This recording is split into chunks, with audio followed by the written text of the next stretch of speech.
I'm Haley Taylor, and you're listening to the Rough Draft Diaries.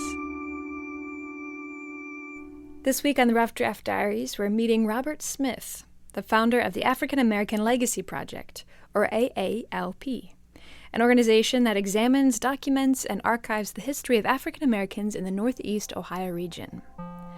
Now, I didn't exactly start the interview on the right foot. I got horribly lost on the way to the AALP's offices. I went to the wrong building, and after a few phone calls, I finally arrived, but a little bit behind schedule. And for a moment, I thought maybe Robert didn't notice. But then after I asked him how his day was going, I realized, oh no, he definitely noticed. My day. I've been waiting with so much excitement for this moment. Okay? All right, perfect. Great. Robert eventually forgave my tardiness, and we began to talk about how he created the AALP, and he was very clear to state he wasn't alone in this creation. Well, I'm the founder, but there's so many people who joined in the process. Founders only is a title. I mean, they're just educators. The person who wrote the mission statement was just so on point. It was Dr. LaRuth Perry. I have to mention her name. I mean, it's like she was in my brain. Or I was in her heart. That mission statement reads that the AALP pledges to stimulate the intellectual, socioeconomic, and participatory growth in communities wherein African Americans reside. They achieve this growth through programs. They have many of them. One is an audio archive where they record the stories of African American individuals. Another would be their children's educational newspaper. It's released once a month. They also release the Dorr Street Corridor, a historical newspaper. They organize events and gatherings for the community and much, much more. Now, all of this began in 2004 when Robert noticed a need for this kind of interaction in the city of Toledo. We had noticed that not a lot been done in the area, and being of African American descent, I knew of the rich stories and or people who had impacted me. And I just thought their story needed to be told, and the more we began to search for information, the more we knew that we had to begin the process.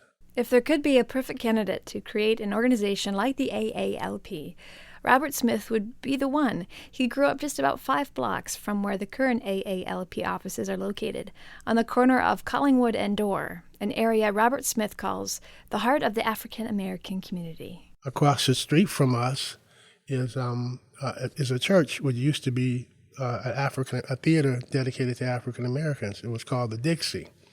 So this was my community. I know the people that I grew up admiring. The person who published the newspaper stayed less than 2 blocks from here. It was the Bronze Raven. It was a very important paper to community.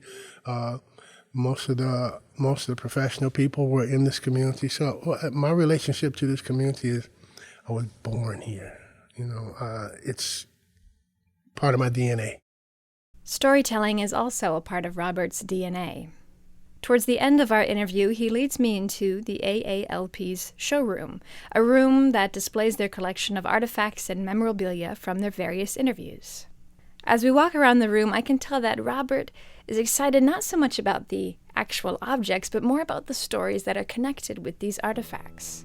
And as stories are meant to be shared, I think the best way to wrap up this episode of the Rough Draft Diaries is with some of the stories Robert shared with me during my time at the AALP. For instance, there was a tap dancer who came out of Woodward High School in the 1930s. His name was Prince Spencer.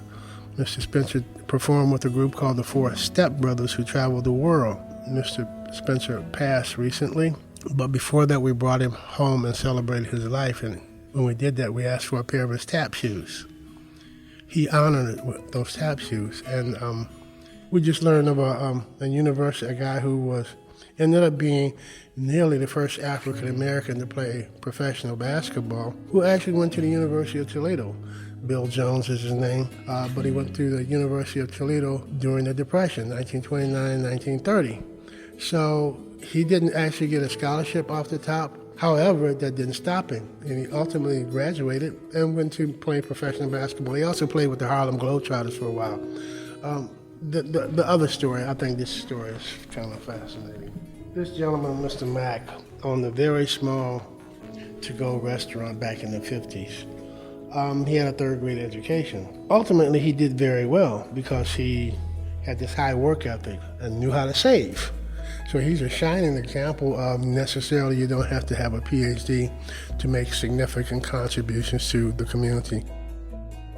You know, you always want to be able to feel the pulse. And in feeling the pulse, you have to sometimes sit quietly and listen. And so these stories, while they come from a person of African American descent, they come from a very human place. And if you listen closely enough, you just might hear your own story. Those were only a handful of the stories Robert shared with me, and I would feel like I was cheating you if I didn't share all of them. So I've added an extra part of this story that you can find online. To hear the rest of Robert's stories, visit our website at wgte.org or our Facebook page at facebook.com/Rough Draft Diaries. For now, I'm Haley Taylor, and thanks for listening to this episode of the Rough Draft Diaries.